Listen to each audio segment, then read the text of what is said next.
2014 पणजेच्या down the road pub रेस्टॉरंटात जाल्ले बाचाबाचींतल्यान झेनान Rafale दा कोस्ता आनी राजूचेर तलवारीन हल्लो केल्लो. ह्या हल्ल्यांत राफेल गंभीर जखमी जाल्लो. कोर्टान झेनाचेर अटेम्प्ट टू मर्डराचे कलम लायिल्ले ना, मात ताका 3 वर्सांची बंदखण फर्मायल्या.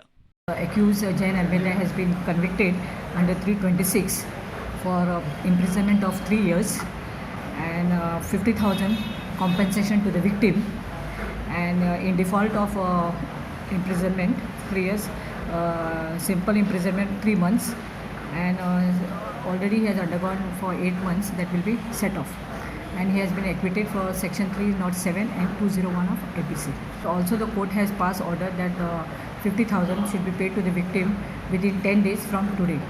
कोर्टान दिल्ले हे निकालाक उंचेल्या कोर्टात आव्हान दिवपाक झेनाक पणजेच्या सेशन्स कोर्टान 30 दिसांचो प्राझ दिला. मात झेनाक 50,000 10 दिसां भितर राफेलाक दिवचे पडटले. प्रुडंटा खातीर सिनियर रिपोर्टर मुकेश कुमारा वांगडा व्हिडिओ जर्नलिस्ट चेतन गवस.